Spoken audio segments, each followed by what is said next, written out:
नमस्कार, मेरा नाम प्रशांत है और आप देखना शुरू कर चुके हैं आपका अपना चैनल खुदरंग। बजरंग दल के गुंडों की शामत किस तरीके से आई है, आज मैं वो तस्वीर आपको दिखाने जा रहा हूं। अपने ही बिछाए गए जाल में किस तरीके से बुरी तरीके से फंस गए हैं वो तस्वीर दिखाऊंगा। दिन में गौरक्षा करेंगे और रात में गौ तस्करी करेंगे, गौकसी करेंगे, और उसकी भी तस्वीरें हैं मेरे पास। हेमंता विश्व शर्मा का काला चिट्ठा खुल करके सामने आया है जी। कनेक्शंस एक ऐसे उग्रवादी समूह के साथ सीधे तौर पर कनेक्शन निकल के सामने आया, जिसके बाद हेमंता विश्व शर्मा गिड़गिड़ा रहा है। असदुद्दीन ओवैसी का जो पुराना बयान है, उस बयान को लेकर के हेमंता विश्व शर्मा क्या कह रहा है, वो तस्वीर भी मैं आपको दिखलाने की कोशिश करूंगा और आपको बताऊंगा कि कैसे उत्तर प्रदेश के पुलिस गौकशी की आड़ में किस तरीके से रात के अंधेरे में मुस्लिम घरों में घुस करके महिलाओं को प्रताड़ित करती है। वो तस्वीरें, वो खबर भी मैं आपको दिखलाने की कोशिश करूंगा। और इसके अलावा मोहम्मद दीपक पर टिप्पणी करने वाले नशेड़ी नफरती चिंटू अब कैसे गिड़गिड़ा रहा है, वो भी तस्वीर मैं आपको दिखलाने की कोशिश करूंगा। और बहुत सारी खबरें हैं, आखिर तक बने रहिएगा, विस्तार से वीडियो मैं आपको बतलाने की कोशिश करता हूं। सबसे पहले मैं आपको कुछ तस्वीरें दिखाऊंगा, वो तस्वीरें देख लीजिएगा, नारेबाजी देख लीजिएगा और समझिएगा कि बजरंग दल के गुंडे क्या कर रहे हैं। फिर इनका असली चेहरा आपके सामने रखूंगा। पहले ये वीडियो देखिए।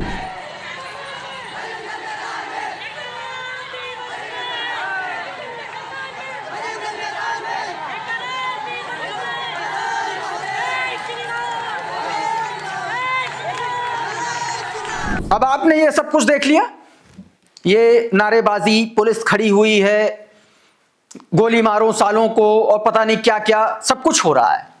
लेकिन पता है सच क्या है इसका? अब मैं बताता हूं खबर क्या है। खबर यह है उत्तर प्रदेश के मुरादाबाद से। मुरादाबाद जिले में बजरंग दल के कुछ लोग गिरफ्तार किए गए। कैसे गिरफ्तार किए गए हैं सब कुछ मैं बताता हूं, जरा ये ट्वीट देख लीजिए। तनवीर रंगरेज नाम का ट्विटर हैंडल, उसने इस पूरे घटनाक्रम को विस्तार से बताया। मुरादाबाद जिला पुलिस ने गाय काटने में बजरंग दल प्रमुख सुमित उर्फ मोनू विश्नोई, बजरंगी सहित रमन चौधरी, राजीव चौधरी और शहाबुद्दीन को पकड़ा। ठीक, इस गैंग ने भाड़े पर पिछले 15 दिन में 2 जगह गौकशी कराई। भाड़े पर बजरंग दल के गुंडों ने पिछले 15 दिनों में 2 जगह पर अलग अलग जगहों पर गौकशी करवाई। गौकशी मतलब गाय की हत्या करवाई। ठीक, और उसके बाद इस गैंग ने उसका वीडियो बनाया और वायरल किया। और उसके बाद ये लोग पहुंच गए जिंदाबाद मुर्दाबाद करते हुए थाने के बाहर जो है नारे लगाए, जय श्री राम, गौ माता के हत्यारों को फांसी दो, और तमाम तरीके के नारे जो बजरंग दल के गुंडों के मुखार बिंदु से निकलते हैं, वो सब नारे लगाए गए। पर्ची निकाली गई, बाकायदा पर्ची निकाली गई, मतलब नाम निकाला गया, फतवा जारी किया गया कि भैया ये है, इन्होंने गौकशी की है, इनका नाम आया है, इनको नहीं छोड़ेंगे। बजरंग दल ने गौकशी की पर्ची मुल्ला महमूद के नाम पर काटी, इसलिए गौकशी वाली जगह महमूद का फोटो, नाम छोड़ा गया ताकि पुलिस उसे जेल भेज दे। पुलिस ने इस पूरे मामले की कायदे से इन्वेस्टिगेशन की, जांच की और इस घिनौनी साजिश का, बजरंग दल के गुंडों का असली क्रूर चेहरा, घिनौना चेहरा सबके सामने ला दिया और उसके बाद उन घटिया लोगों को उठाकर जेल भेज दिया। अब बजरंग दल के गुंडों में मरोड़ मची, चित भी मेरी पट भी मेरी।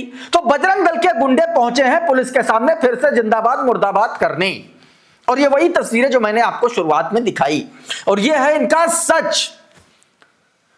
उसके बाद जब जेल भेजा गया तब ये बजरंग दल के गुंडे, बजरंग बली बाबा के नाम पर नाम रखे हुए जाहिल ये गुंडे, जिनको दरअसल उसका नाम भी नहीं पता है, अब एसएचओ को हटवाने के लिए पीछे पड़े हुए। तो ये है इस उत्तर प्रदेश का सच। मैं आपको एक बार फिर से बता दे रहा हूं, फिर से सुन लीजिए। उत्तर प्रदेश के 2027 के विधानसभा चुनाव में अगर आप मुसलमान हैं तो बहुत बच के रखिए, अपने फोन का कैमरा हमेशा ऑन रखिए, ये ध्यान रखिएगा एकदम, क्योंकि चुनाव है और पश्चिमी उत्तर प्रदेश हिंदू मुसलमान ध्रुवीकरण की सबसे बड़ा केंद्र बनने को तैयार है। जिस तरीके से तस्वीरें निकल के सामने आ रही हैं, ये तस्वीर दिखाई मैंने आपको, अब एक और तस्वीर आपको दिखाता हूं। तस्वीर राजस्थान के बारां से है। कैसे कैसे ये मुसलमानों को निशाना बनाते हैं उसकी बानगी। अब इन तस्वीरों को देखिए, ये कुछ कुछ तस्वीरें मैं आपको ब्लर करके दिखाऊंगा, तो और कुछ जगहों पर बीप भी लगाऊंगा। ये तस्वीरें बारां की हैं, राजस्थान के। अब ये तस्वीरें क्या हैं मैं आपको बताता। बजरंग दल के गुंडों को दरअसल गौवंश पड़ा मिला, कुत्ते नोचते हुए उसको। अब बजरंग दल के गुंडों को लगा ये तो गौकशी हो गई, गौहत्या हो गई, गौ तस्करी हो गई, ये सब लगा इनको। ये बहाना ढूंढते, लेकिन इसके पीछे का सच क्या निकला वो भी देख लीजिए। नरगिस ने इसके बारे में लिखा है आपकी स्क्रीन पर। राजस्थान के बारां में गौ हत्या के शक में हिंदूवादी संगठन के लोगों ने बवाल काटा, गोली मारो सालों जैसे नारे लगाए, जबरदस्ती मुस्लिम एंगल घुसाया गया। लेकिन जब जांच पड़ताल हुई तो पता चला कि एक हिंदू युवक की गाय ने बछड़े को जन्म दिया था। कमजोरी की वजह से बछड़े की मौत हो गई थी। हिंदू युवक ने उसे दफनाने की बजाय फेंकवा दिया उसके बाद उसको जानवरों ने नोचना शुरू किया। और उसके बाद इन नफरती चिंटुओं ने, जितना इनका आईक्यू लेवल है, जितनी इनकी बुद्धि है, उसी हिसाब से इन्होंने काम कर डाला। बारां को छोड़िए, राजस्थान की राजधानी जयपुर में आइए। यहां पर बजरंग दल के गुंडों की शक्ल भाजपा के विधायक ने अख्तियार कर रखी। भाजपा का एक विधायक है बाल मुकुंद इस वक्त हिंदू मुस्लिम एंगल देने के लिए पूरी तरीके से जुटा हुआ। एक दरगाह है और उस दरगाह में एक वहां पर बरामदे की स्लैब पड़ना है, छत पड़नी। अब उस पर बवाल काटा हुआ है। कांग्रेस के विधायक सामने आ गए। अच्छा, बाल मुकुंद विधायक है हवा महल सीट का, और ये दूसरे जो यहां से कांग्रेस के विधायक है वहां पर जाकर के बवाल कटवा रहा है। कांग्रेस के लोगों ने साफ कह दिया है कि हद में रहो, औकात में रहो। अधिकारी को भी समझा दिया कि ये सारी की सारी गुंडाई तुम्हारे इशारे पर हो रही है, संविधान के हिसाब से उसके खिलाफ काम मत करो, संविधान से काम करो। बवाल मचा हुआ, हिंदू मुस्लिम दंगे की पूरी साजिश कर रही है। यह राजस्थान तक पर जो बाइट दी गई है उसको जरा आप सुनिए कि किस तरीके से कांग्रेस के विधायक ने संबंधित अधिकारी को और भाजपा के विधायक का बिना नाम लेते हुए कैसे हिदायत दी है, आप खुद देख लीजिए। मेरी जिम्मेदारी है हर चीज को संभाल के रखने की, आपसे ज्यादा। सर यहाँ के लॉ एंड ऑर्डर की भी मेरी जिम्मेदारी है, यहाँ के स्वार्थ की भी मेरी जिम्मेदारी है। लेकिन आपको और सरकार के गुंडों को गुंडागर्दी नहीं करने दूंगा।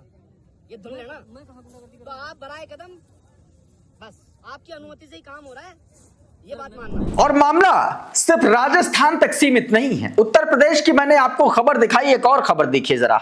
ये सलाम टीवी की खबर, गौकशी की आड़ में दारोगा पर मुस्लिम औरतों पर हमला और घरों में तोड़फोड़ का आरोप, दहशत में ग्रामीण। ये पीलीभीत के पूरनपुर के शेरपुर कला गांव का पूरा मामला है।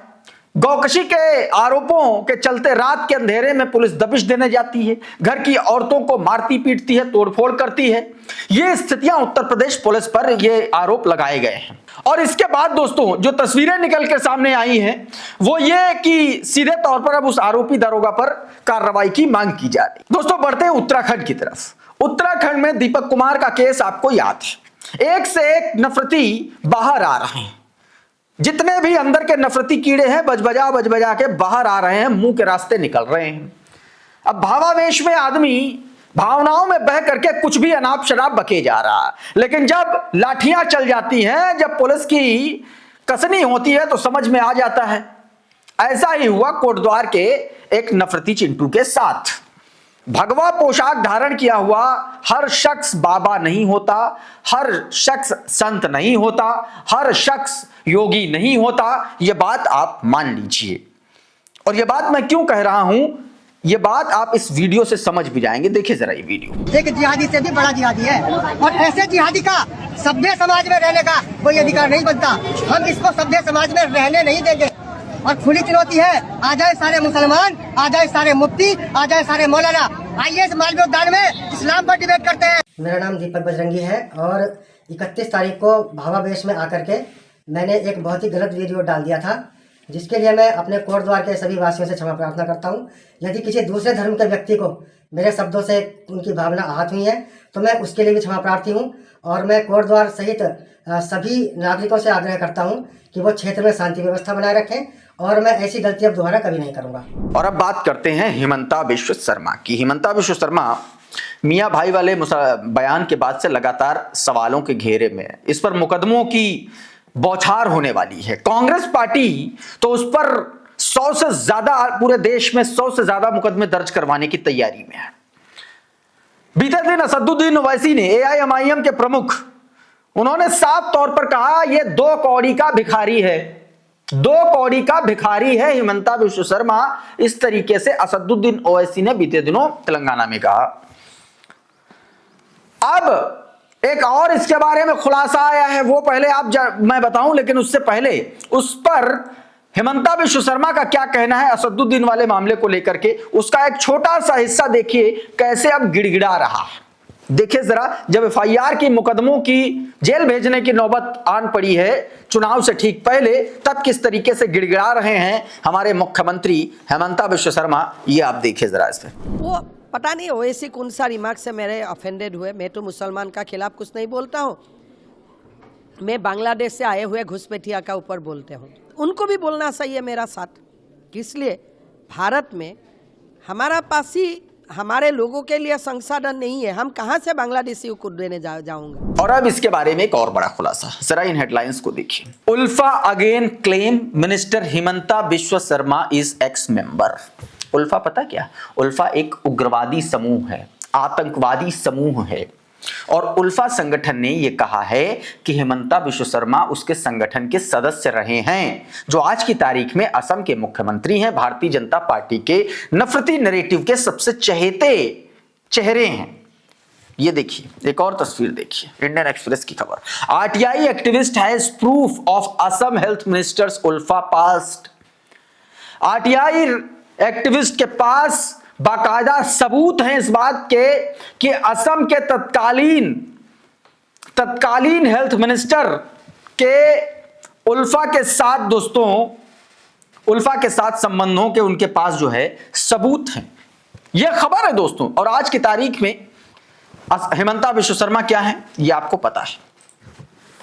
अब इसी को लेकर के, हिमंता बिश्व शर्मा को लेकर के किस तरीके से कांग्रेस के नेता, उनके प्रवक्ता पवन खेड़ा ने कई गंभीर और खुलासे हिमंता के बारे में किए हैं। आप खुद जरा सुनिए क्या कुछ कहा गया है। साथियों, आसाम के मुख्यमंत्री जिनका नाम हिमंता बिस्वा शर्मा है, अलग अलग नामों से जाने जाते हैं। कुछ लोग उनको हिमंता बिस्कुट शर्मा बोलते हैं, कुछ लोग उनको हिमंता विशैला शर्मा बोलते हैं, लेकिन नाम उनका हिमंता बिस्वा शर्मा है।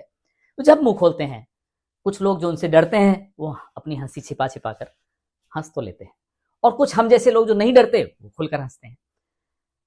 पिछले कुछ महीनों से ऐसा लगता है कि उनका मानसिक संतुलन थोड़ा सा गड़बड़ा गया। पहले भी कुछ खास नहीं था, लेकिन अब ज्यादा लगने लगा है। तो हो सकता है हार का डर है, हो सकता है जो हजारों एकड़ जमीन इन्होंने और इनके परिवार ने कब्जाई है, हो सकता है कि उनको लगता है 3 महीने बाद ये चुनाव हारेंगे तो सलाखों के पीछे होंगे। जो भी हो, संतुलन जरूर बिगड़ा हुआ। इस बीच दोस्तों, पश्चिम बंगाल में एसआईआर की चोरी पकड़ी जाने के डर से ममता बनर्जी को लेकर के, उनकी पेशी को लेकर के कुछ लोगों का दिमाग ठिकाने आ गया है। और दिमाग ठिकाने कैसे आ गया है उसको लेकर के एक खबर से पता चलता है। जरा इस खबर को देखिए। ममता के एससी में दलील रखने के खिलाफ सुप्रीम कोर्ट में नई अर्जी दाखिल कर दी। ममता बनर्जी, आपको पता है कि बीते दिनों सुप्रीम कोर्ट में गई थी, उन्होंने एसआईआर के खिलाफ अपनी दलीलें दी थी, जिस पर ज्ञानेश कुमार गुप्ता और चुनाव आयोग को बाकायदा नोटिस जारी करके जवाब मांगा गया था। आज फिर इस मामले में सुनवाई हो रही, जो भी होगा मैं आपको शाम तक इसका अपडेट जल्दी दूंगा। लेकिन ये आप समझिए कि कितना बेचैनी है ममता बनर्जी के सुप्रीम कोर्ट में दाखिल होने से। दरअसल लोगों को यह डर लग रहा है कि ममता बनर्जी एक तीर से 2 निशाने मार रही हैं। सुप्रीम कोर्ट में दाखिल होकर के बंगाल की आवाम को, बंगाल की जनता को एक मैसेज देना, पावरफुल चीफ मिनिस्टर का, अपने वोटर्स को, कि हम अकेले ही काफी हैं इन नफरतियों से निपटने के लिए, वोट चोरों से निपटने के लिए। एक तो यह मैसेज, और दूसरी तरफ सुप्रीम कोर्ट का उनकी दलीलों से एक तरीके से एग्री कर जाना और नोटिस जारी कर देना, यह अपने आप में विरोधियों के लिए खौफ का पर्याय बनता जा रहा है। न्यूज 24 देखे क्या लिखता है। पश्चिम बंगाल की सीएम ममता बनर्जी के सुप्रीम कोर्ट में दलील रखने के खिलाफ सुप्रीम कोर्ट में नई याचिका दाखिल की गई है। अर्जी में कहा है किसी मौजूदा मुख्यमंत्री का इस तरीके से अदालत में आना ठीक नहीं है। अर्जी अखिल भारतीय हिंदू महासभा के पूर्व उपाध्यक्ष सतीश कुमार अग्रवाल की ओर से दायर की गई। दोस्तों अभी के इस वीडियो में बहरहाल इतना ही। बहुत बहुत शुक्रिया, बहुत बहुत धन्यवाद। आप जुड़े रहिए आपके अपने चैनल खुदरंग के साथ। नमस्कार।